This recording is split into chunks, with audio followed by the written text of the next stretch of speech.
자, 법인을 오랫동안 운영해온 오너분들도 생각보다 경정 청구에 대해서 아직 모르는 분들이 많으시더라고요. 들어는 봤지만 잘 모르는 내용이다. 그래서 좀 꺼려진다. 이런 분들도 굉장히 많고요. 이번 시간에는 경정 청구에 대해 자세히 알아보도록 할게요. 경정 청구, 정확히는 중소기업 경정 청구죠. 그것도 세금 관련된 경정 청구를 이야기합니다. 자, 그럼 경정 청구가 뭐 하는 거지? 먼저 정확히 알아봐야겠죠. 경정 청구는 납세 의무자가 과오납한 세금을 바로잡아서 돌려줄 것을 요청하는 제도예요. 법정 신고 기간 내에 납부했던 세금 중에서 5년 이내에 과다 납부했던 세금을 관할 세무서장에게 요청하는 겁니다. 중소기업 조세특례 제한법상 세액 감면 그리고 공제 항목은요, 중소기업 특별세액 감면, 창업 중소기업 세액 감면, 고용증대 세액 감면, 고용증대 세액 공제, 사회보험료 세액 공제, 통합투자 세액 공제, 연구인력 개발비 세액 공제 등이 있습니다. 이렇게 세액 공제, 특별 공제 이런 얘기 들으니까 굉장히 좋은 것 같죠. 어쨌든 내가 많이 낸 세금이 있다면 돌려받을 수 있다는 거잖아요. 저는 모든 법인의 경정 청구가 필수라고 생각하지만 사실 장단점도 있고 주의해야 될 점도 있어요. 경정 청구는 현재 세무 대리인의 잘못을 들추는 게 아니에요. 지금까지 우리 회사 기장 봐주는 세무사한테 가서 너 왜 이렇게 신고했냐? 이런 문제가 아니란 얘기입니다. 경정 청구는 경정 청구라는 새로운 서비스로 보는 게 맞아요. 세법은 매년 바뀝니다. 신고할 때마다 모두 검토하는 건 사실상 불가능하거든요. 그리고 청구가 들어간다고 그냥 돈을 주는 것도 아니에요. 사실 확인을 하겠죠. 나 돈 돌려줘 라고 했는데 사실 확인도 안 하고 줄 수 없잖아요. 사실 판단을 할 때 그러한 사항들에 대한 약간의 리스크 이런 것들은 감수해야 되는 겁니다. 그리고 가장 많이 이야기하는 내용이 세무조사죠. 경정청구하면 세무조사 나오는 거 아니냐 이런 겁니다. 경정청구를 제출했다고 해서 반드시 세무조사가 이루어지는 건 아니에요. 경정청구를 받은 세무당국은 청구의 내용을 검토하고 필요한 경우에만 추가적인 조사를 진행합니다. 경정청구 내용이 명확하고 증거자료가 충분히 제공되었다면 세무당국은 추가적인 조사 없이도 결정을 내릴 수 있어요. 반면에 청구 내용이 복잡하거나 불분명한 경우에는 또는 추가적인 확인사항이 필요한 경우에는 추가 조사가 진행될 수도 있겠죠. 세무조사는 시간하고 비용이 굉장히 많이 드는 작업이에요. 세무당국도 꼭 필요한 경우에만 실시합니다.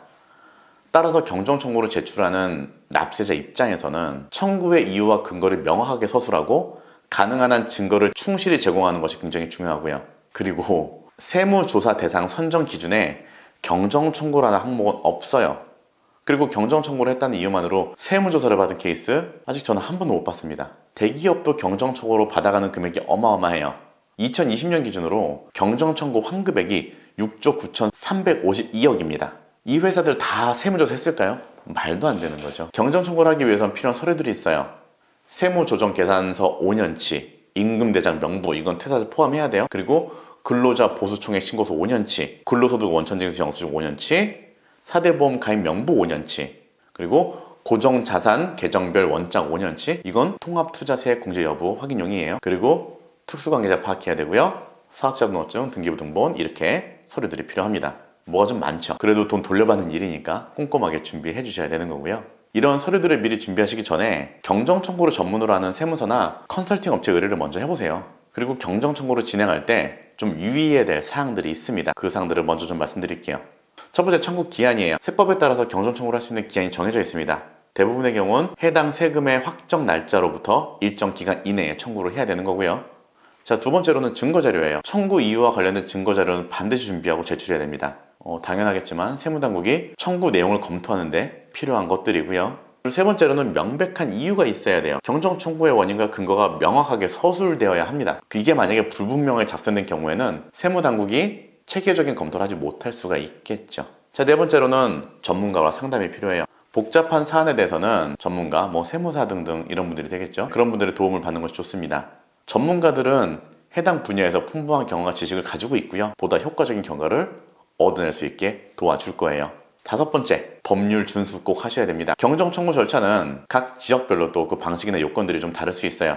따라서 본인이 속한 지역에서 어떤 절차와 요건으로 진행되는지 잘 파악하고 그에 맞추고 진행하는 것도 굉장히 중요합니다. 자, 그리고 여섯 번째로 실수가 없어야 되는데요. 경정 청구서 작성할 때 실수나 오류가 없도록 굉장히 주의해야 돼요. 실수나 오류로 인해서 과세조사 당국에게 부적절하게 판단될 수가 있습니다. 그래서 굉장히 주의 깊게 작성하는 게 중요하고요. 위의 사항들은 일반적인 유의사항이고요. 구체적인 절차와 요건은 해당 법률들을 파악한 후에 진행을 해야 합니다. 사업자 등록번호만으로도 웬만큼 환급 금액을 알 수 있는 곳도 있고요. 자체 프로그램을 이용해서 좀 더 꼼꼼하게 미리 알아볼 수 있는 곳들도 있더라고요. 물론 경정 청구로 세금을 환급받게 되면 당연히 수수료는 그분들에게 좀 드려야겠죠. 수수료 발생합니다. 이외에도 경정 청구 관련해서 굉장히 할 말이 많은데요. 이야기가 좀 많이 길어질 것 같아서 이후에 기회가 된다면 좀 더 자세하게 이 내용 다뤄보도록 할게요. 오늘도 영상 봐주셔서 감사드리고요. 다음 영상에선 더 좋은 내용으로 찾아뵙도록 하겠습니다. 내용이 마음에 드셨다면 또 도움이 되셨다면 구독, 좋아요, 알림 설정 부탁드릴게요. 감사합니다.